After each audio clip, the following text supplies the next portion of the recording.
Two, my mom was also opening credit cards and all this kind of crap in my name, my social security number too. So God knows what she did to my credit. I had a friend of mine that whose mom did that to them. And after my mom passed, Dee Dee's world came crumbling down. There's an active warrant out for her arrest in Lafourche Parish for writing bad checks. She had maxed out 2 of my mom's credit cards after my mom had been dead for over a year. So Dee Dee was devious, and she knew how to get away with things. But if she done got caught, she knew she had to run away.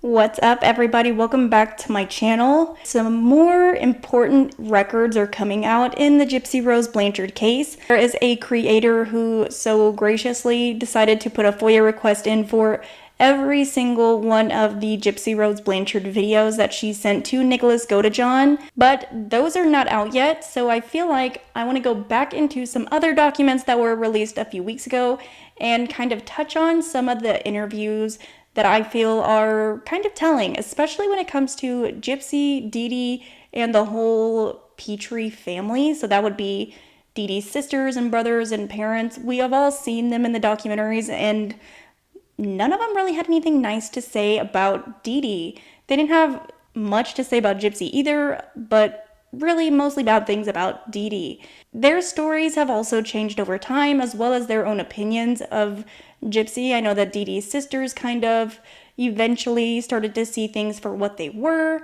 but I feel like these interviews that came from the police files where they're talking to them, there's a lot of red flags in there, and I want to get through all of those. So before we get into all of that though, make sure you hit the subscribe button, like, hype, and share this video so that way you can support me and my channel.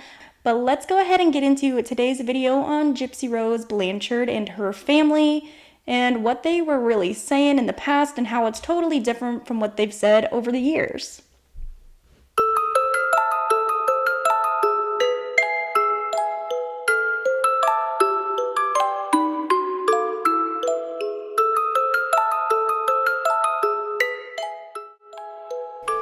So we all know by now, at least most of us do, that Dee Dee's family, especially her brothers and sisters and her dad and stepmother Laura, even Rod and Christy, none of them had anything good to say about Dee Dee. They did not like Dee Dee. Dee Dee was the baby of the family. All they did was really run her down. They said she was a spoiled brat.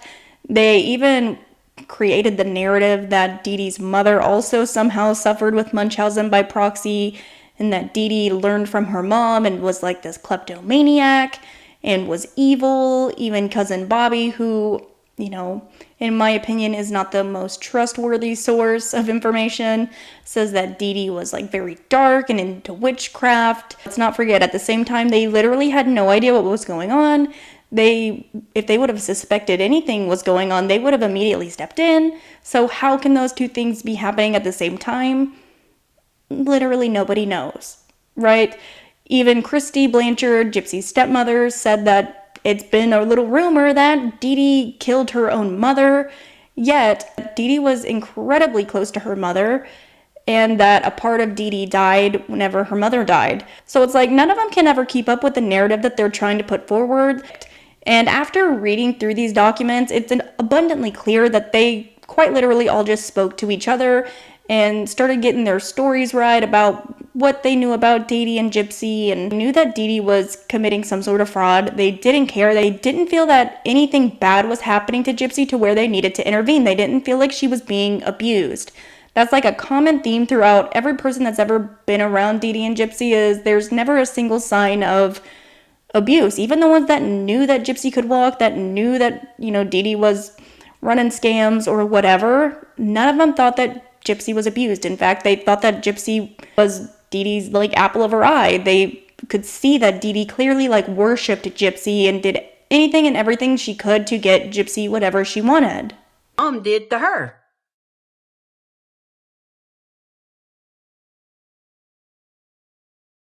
When Dee Dee was born, my mom said that she came along with all these sicknesses, heart murmur and stuff like that. My mom would always make us go play outside, and it was like, oh, well, your sister's not feeling good. Your sister's got an upset stomach. She's got a headache. Y'all go play outside. Be quiet. Leave her alone, you know. As she got older, Didi couldn't get excited. Didi couldn't jump around. She couldn't play outside. She couldn't overheat herself. She was not allowed to assist with chores. If Didi didn't want to do it, well, then she didn't have to because the heart murmur. It was used like a crutch. Yes, I get a boy. That's your boy. It's mine too? Your boy and your ring. Hi, Mama. Oh, wait. How you doing, Mama? What's that, Mama? Some green. Some green. Green machine. That's my ring. Say what? That's your ring. We didn't get to go to college, but Didi went to college. We didn't get a car when we were growing up. Didi got the car. When my mom passed away, Didi took it hard. You know, the person who babied her all her life wasn't there anymore. Say hi. But she still needed the attention. It didn't matter how, as long as it was coming. I was like, who did Didi piss off now? You know, what kind of shit did Didi get into? I wasn't thinking, oh my God, my aunt's dead. Because I figured that one day she pissed off somebody to that point, you know? And I actually did think that it'd probably be Gypsy, you know? And whenever we later got the word that Gypsy was fine and she was by her boyfriend's house, we were like, she killed her mom. She finally did. She couldn't take it anymore, you know? Do you think she got what she deserved? According to Yes. Gypsy, yes. Yeah, she got what she deserved. And all the brothers and sisters don't care about Didi no more. Gypsy, she got cremated. She said, what you want me to do with the ashes? Everybody said, I don't want her. I don't want her. Flush them. I told her, flush that in the toilet. So obviously it's from a place of jealousy. Whether Didi was actually treated better than they were or not, who knows? It probably just felt like that, so they used that against Didi. So yeah, it would only make sense that Didi would be close with the mother if her siblings didn't like her.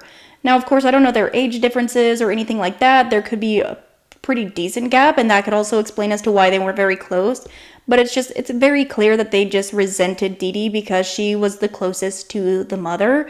They don't really say anything about like Didi's relationship with her dad or how close she was with her dad, but really about the mom, they seem to be like two peas in a pod. That's been said a lot. I don't feel like that's a good enough reason to slander her entire name and make it out to be like she's the way they spoke about Didi, they made her out to be this horrible, disgusting villain of a person instead of somebody that just kind of wanted attention. Attention seeking is very different than, you know, a con artist, fraudulent, you know, psycho type of person that would kill her own mother and try to poison her stepmother and do all these horrible things like they made her out to be. Now, of course, Didi's own father, which I feel like is almost worse than the siblings, said the same thing about Didi. He didn't hold back at all when he's talking about his own child. Sometimes things happen, but Laura clearly hates Didi, and she was the one that started making up all of the rumors about Didi poisoning Laura with Roundup, even though that's not true at all, and they would easily find that out at the hospital if she was actually being poisoned with Roundup. Although Gypsy claimed to watch her mother do that, that's very different than what she says in the book. She says that she was told that she said that. Gypsy clearly has no memory whatsoever of whether or not she saw her mother poisoning Laura, but whatever. So diving right in, these records were provided by Starlight. Again, she put these out like a few weeks ago. And I'm not going to be reading them all out at the same time. I'm not going to do every single thing. So if you want to listen to every single one of them, you can go over and watch her live. But I'm just going to be focusing solely on the family for this video. But let's go ahead and start out with Didi's brother, Tate, who didn't really have a lot to say because he didn't have a relationship with Didi or Gypsy. You know, he hadn't seen her for 15 or 16 years. Gypsy was about to be 24. So, I mean, she would have been like, what, 10 years old? Less than 10. So he had only seen, because we know Gypsy didn't actually get in the wheelchair when she was a baby. She didn't have it when she was a toddler. There's plenty of video and photographic proof that Gypsy wasn't in the wheelchair, or at least full time, until she looked to be about like 7 or 8-ish. And Gypsy being smaller for her size, it's really hard to kind of gauge what Gypsy's age actually was, because she did look much smaller than a lot of other children, because she was, failure to thrive, and her chromosome microdeletion made things a little bit more tricky as far as being able to just visually tell the age. Tate said that he did not spend much time around Dee Dee or Gypsy because he was away working. He said that he was a pipeline welder and spent extended periods of time in places such as Brazil, Puerto Rico, and Hawaii. He said he always remembered Gypsy being in the wheelchair and does not recall seeing her out of a wheelchair, but he had not spoken to Dee Dee or Gypsy in 15 to 16 years, and when Dee Dee left and never contacted their family again, he said that he had no idea where they moved after leaving town, and he thought maybe his sisters may have spoken to Dee Dee in more recent years. But, that's crazy. They left after a hurricane and nobody bothered to speak to her. That just truly shows how little they cared. They didn't even think to, see if they were okay, if they were homeless. Nothing. Guess not. So Evans gives a little bit more information. Obviously, we can tell by the length of the conversation that they have with the officer. And it says that Evans explained that he and his brothers and sisters do not call each other by their given names, that they all have a nickname. And Claudia's was Dee Dee. He said that she had always been treated different from the family and from the rest of their siblings, that she was the mother's favorite and the baby of the family. Evans stated that Claudia was sent to college and was given a huge wedding when she married Rod.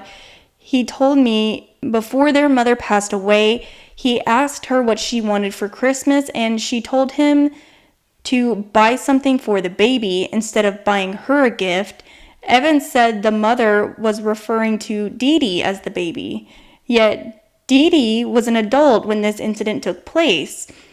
Evans spoke of another incident on Christmas in which he went to his parents' house and Dee Dee began showing him her new clothes worth hundreds of dollars, and that Dee Dee told him that the mother had bought them for her. Evans said that he asked the mother where his gift was, and she picked up a packet of M&Ms off of the table, handed them to him, and said that he could have those. Evans said when their mother passed away, Dee Dee took out credit cards in their mother's name and maxed out all of them.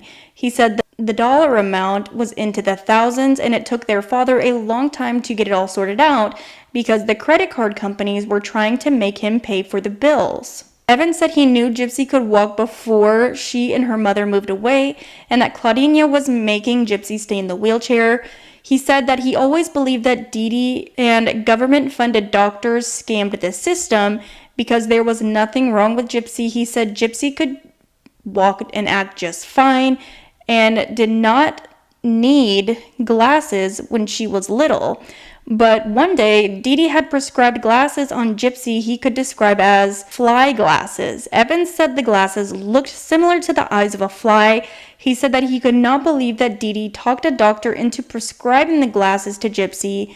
Evans said that he never knew the names of Gypsy's doctors or what hospitals she went to because Dee Dee did not want the family to know any of that information. So what's funny here is Evans is saying that Dee Dee is basically the favorite and that his mom gave him a packet of M&Ms for Christmas. That's what he's focusing on. He has more details and information about all of the gifts that Dee Dee received when they were younger instead of any actual pertinent information to who Dee Dee was, what she was doing, why this murder may have occurred, literally nothing, but he's going to focus solely on the gifts, which I think is, very, very telling. But when he starts talking about how he knew that Dee Dee was basically forcing Gypsy to stay in the wheelchair and that they were scamming the doctors, her and the doctors were teamed up to scam the government, essentially is what he's saying.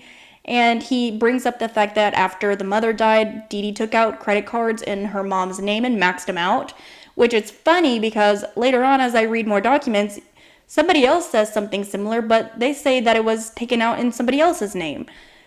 And it's the same story, but a different person. So it wasn't the credit cards taken out in the mother's name, but I think it was the father's, but we'll get to that in a little bit.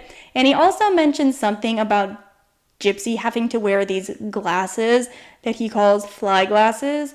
And if you ever watched my video where I posted an interview that Bobby Pitre, I don't know whose son he is, but Bobby basically told a similar story, and I remember listening to that during that interview where he said that Dee Dee forced Gypsy to wear these huge kaleidoscope type glasses.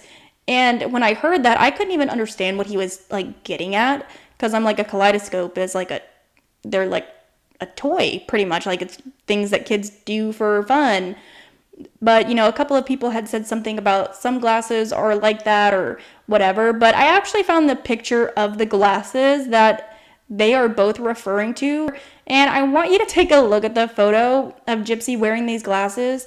And they're going to really sit there and tell this story as if Dee Dee was forcing Gypsy to wear these glasses right here that I am showing you as like a way to pretend that she's sick. In what world did this look like anything that's actually like medically related? It's beyond clear that these are just some goofy, like, silly type of glasses. What could these possibly be used for medically? I mean, of course, you know, you're always free to correct me in the comments if I'm wrong, but does this look like somebody that is, you know, being forced to be sick by wearing these glasses to make her eyes worse or anything like that? No, that doesn't even make any sense, but it's funny how they both remember this bizarre story where she's wearing these, you know, strange glasses. So now is the phone interview with Dee Dee's sister, Claudia, and we've heard a lot about her. She's also been featured in some of the documentaries. I believe she was in Gypsy's Revenge, speaking about the relationship with Dee Dee and whatever. Obviously, they also didn't get along, not surprised, and even in this interview, it's very, very clear that Dee Dee and Claudia, or really any of them, they just didn't get along, and it was all because Dee Dee was so close to the mother. So it says that Claudia described Dee Dee as a mama's baby who ate when their mother ate, took a nap when their mother did, etc. She said that Dee Dee and their mother did everything together, and she was also their mother's favorite child. Claudia said that Dee Dee was always different than the rest of the siblings. She explained that Dee Dee held grudges against people, and their family was loving, forgiving, and enjoyed spending time together outside with each other. She said that Dee Dee always went back inside and did not want to sweat. Claudia said that she did not know why her sister was misspelling her name by putting extra letters in it, and she did not do that whenever she was living in Louisiana. So it seemed like something new was wrong with Gypsy all of the time, not need to be in a wheelchair because she could walk. She said that Dee Dee always kept Gypsy's hair very short, like a little boy's hair would be cut. Claudia said that something must have been wrong with Gypsy because he called her from a payphone at Ronald McDonald House in New Orleans saying that Gypsy had just had another surgery. Claudia said that when Gypsy was young, Dee Dee was in a very bad car accident and had to live with their father and stepmother for a while. She said although Gypsy had a feeding tube, she ate regular food when her mother was not around.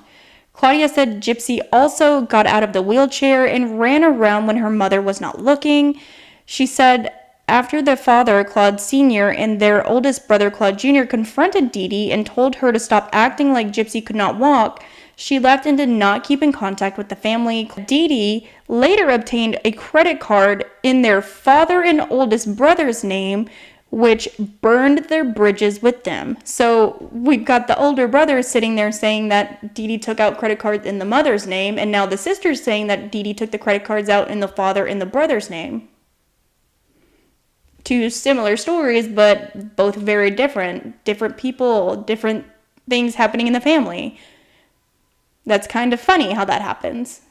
Claudia said that during or near 2002, she and their sister Dorla met Dee Dee and Gypsy at a motel in Mississippi to visit. She said that Dee Dee was not present. Gypsy was laughing and jumping in the bed. She stopped suddenly and when her mother entered the room. Claudia indicated that Gypsy seemed to be afraid of her mother, but she had never seen Dee Dee be mean to Gypsy. Instead, Dee Dee doted on Gypsy and spent almost every moment with her. She said Dee Dee claimed she homeschooled Gypsy, taking the name Angel Heart Academy as the homeschool name, Dee Dee said there was never such a thing as Angel Heart Academy and that Dee Dee had made it up.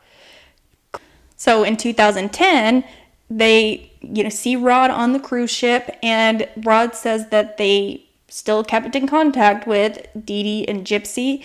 Claudia said after that, Dee Dee contacted her. She said they spoke with each other via private Facebook messages and occasionally by phone. The phone number that she had for Dee Dee was, she said the most recent Facebook profile she and Dee Dee messaged each other on was Snow Gypsy Blanchard. So we know that Snow Gypsy Blanchard was Gypsy's account because she was posting things as herself. And if they already had a shared account, why would Dee Dee have an account as Gypsy? That doesn't make any sense. I've said it a million times that I don't believe that Dee Dee was making fake accounts of Gypsy. She would have just made accounts of herself. There would be no logical reason to make multiple accounts of Gypsy and then Gypsy do also make multiple accounts of herself. That doesn't make any sense. We can literally see the sisters liking the statuses that Gypsy uploaded, even updates about Gypsy's mom. They were seeing all of those, and if they were messaging back and forth, more than likely that was again Gypsy speaking with the sisters, because we know, or at least I know, like deep down in my soul, I know that it was Gypsy who was messaging Christy back and forth pretending to be her mother. I 1000% do not believe that it was actually Dee Dee messaging Christy all those times, or they're wanting Rod to call and Gypsy's just really missing Rod and wants a phone call because he's, offshore or whatever. And she's like, okay, I'll let him know, over and over and over again, like talking about, oh, we're not a divorced family, we're just a real family, or whatever nonsense was going on those Facebook pages. They were well aware what was going on with them. They were well aware because they had those GoFundMes posted onto those pages. Gypsy's trip was shared onto Snow Gypsy Blanchard's profile, so how would they not see those? That doesn't make any sense. And I can't help but wonder, was Dee Dee's sisters actually friends with Gypsy and Dee Dee's actual shared profile, the DGyp profile, where Gypsy quite literally logged in and pretended to be posting? Were none of them friends with that profile and only friends with the Snow Gypsy, so that way Gypsy could have access to them? That doesn't seem to, be totally crazy. At least, it seems like something she would do. And Gypsy having the password to, the other account, she very easily could have blocked all those family members and just been friends with, the Snow Gypsy account. That way she could easily pretend to be her mother because Gypsy had access to all of those accounts. And for the other sister to act like she didn't know that Dee Dee was spelling her name different or changing her names or whatever, that's not true, because even when they were living in Louisiana and Gypsy was voted as queen for the day, they had Dee Dee's name, and she didn't go by Dee Dee, she went by Dino. It literally says, in Chalk Bay, Gypsy Rose Pitre Blanchard has been through more difficulties in her 8 years than most people see in a lifetime, but she maintains her smile through it all. I've been very lucky, said her mother, Claudia Dino Pitre Blanchard of Chalk Bay. She's a very good child. She has never once complained. Gypsy has had a lot that she could complain about, suffering from poor physical and mental development. She's hearing and vision impaired. She can no longer walk, is fed through a feeding tube, and has some brain damage from seizures. And this is in Homa Today, like the news. And none of them had any clue what was going on. Right, that makes sense. But what also is funny is they're talking about how they went and visited Dee Dee and Gypsy, and they were in the hotel room, and Gypsy was having a great time and jumping on the bed.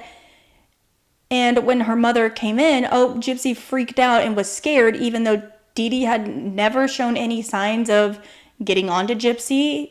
According to the sisters, she doted on Gypsy. But that's also the same story that I've heard of Gypsy jumping on the trampoline up and down, and then her mom pulled up and, she falls to the ground because she's so scared. Or what was it? She got caught at a furniture store, jumping up and down. There's her mom. Falls to the ground. Why are there so many different variations of stories, all involving different people, and they all act like they saw it firsthand, but they're all different timelines, but the same essential, outcome? That's why I feel like all of them like got together and like discussed this prior to speaking with any police officers or whatever, and then they just got the details wrong.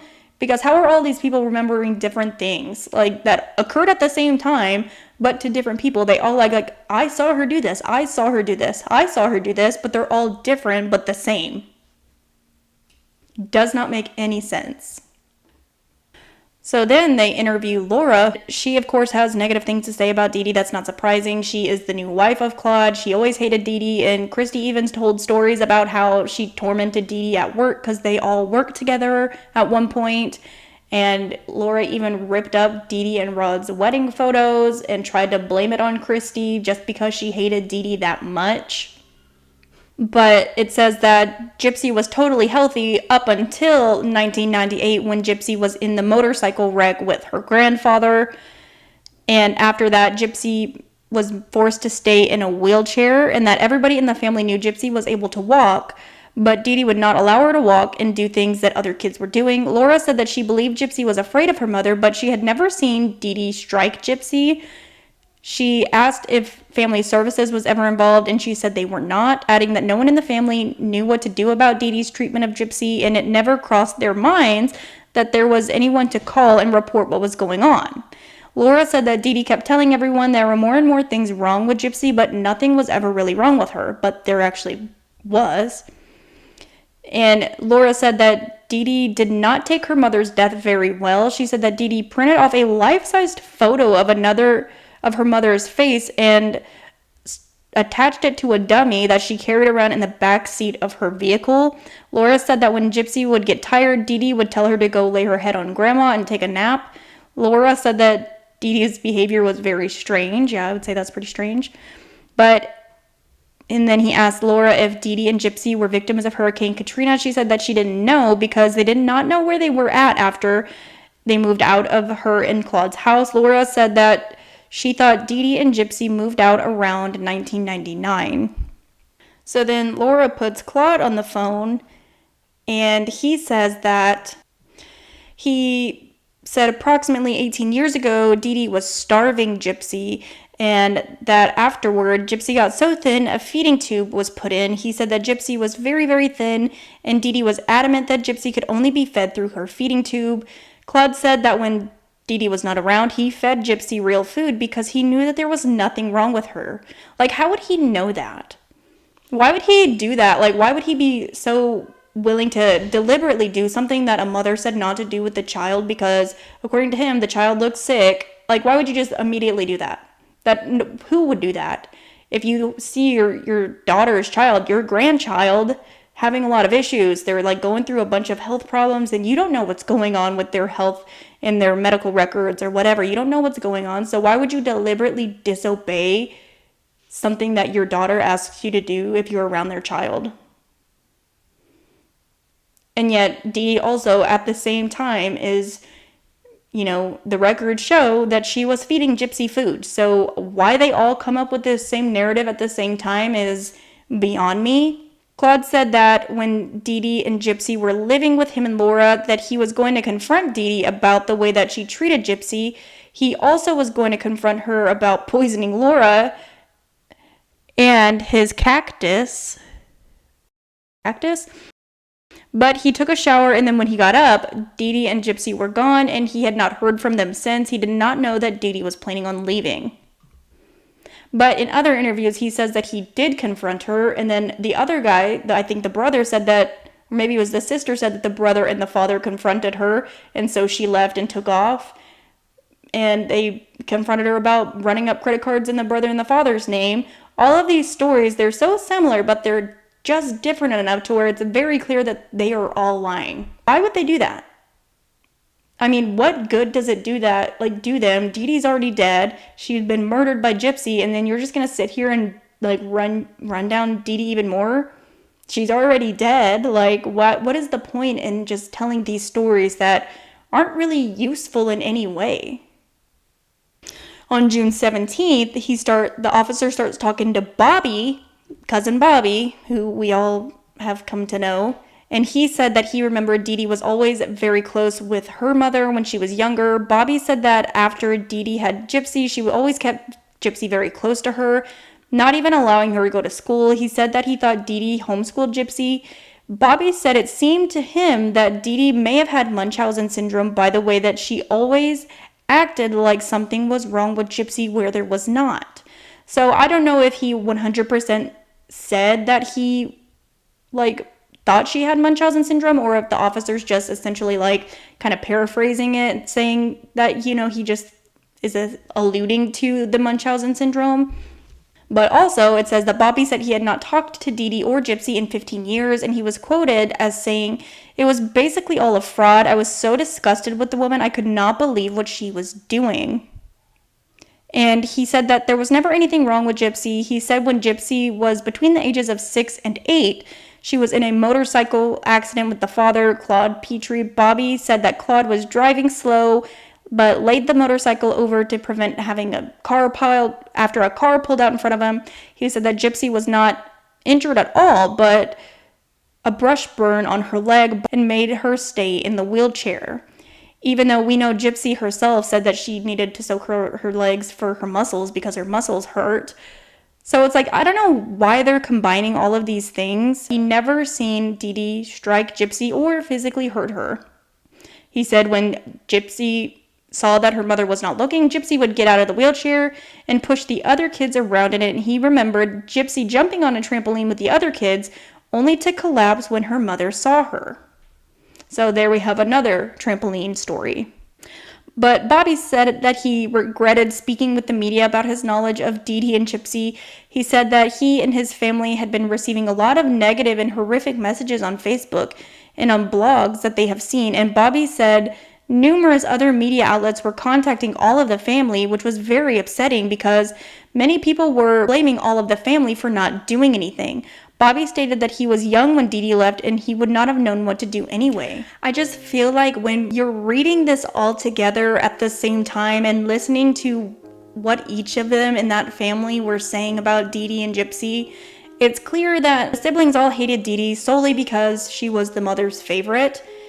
And instead of putting that towards the mother, because honestly, the mother should have been better about showing equal love to the children. No, they blamed Dee Dee for it. Never thought to call anybody, never thought to do anything about it because they just didn't like what she was doing and that they were gonna confront her, but she took off and left just right at the moment that they planned to do anything. And then they didn't try to keep up with her whatsoever. They didn't try to speak to her.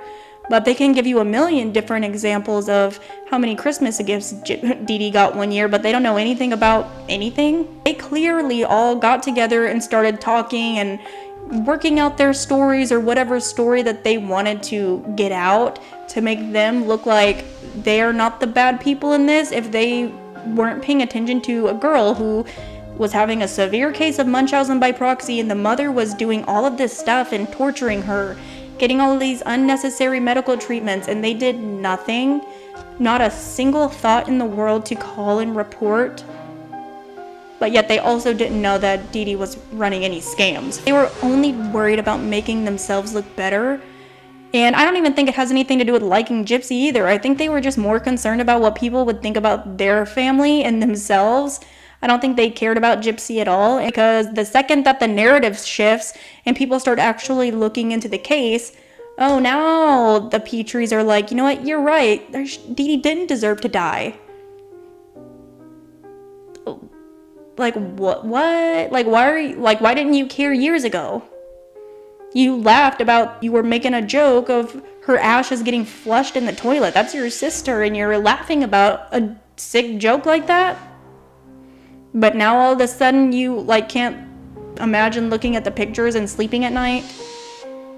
It's clear that every single person in this story looks out for themselves and what their image is or what people perceive them as. They didn't want to be responsible for, not getting Gypsy any help, but they also simultaneously didn't think that Gypsy needed help. It's like they're combining all of these things just enough to where they aren't culpable in any of it. But I want to know your thoughts on what this family has had to say over the years. What have your opinions been on the Pitres, specifically Dee Dee's family? What do you think that their major issue was with Dee Dee? Do you think they really just hated her solely for the fact that they were jealous of the relationship that Dee Dee had with her mother? And that's why they decided to make up all these crazy rumors and, you know, stories about Dee Dee and how the way that she was? Why do you think they never one time thought about getting help? Do you think that the whole reason that they even started talking or, you know, getting this narrative out there was to protect themselves? Drop your thoughts down below in the comments. As always, don't forget to like and hit the subscribe button. Feel free to hype and share this video as well to support me and my channel. Thank you guys for gifting me with super thanks and everything you guys do for me and my platform. I appreciate all of you. I will see you guys on the next one. Bye.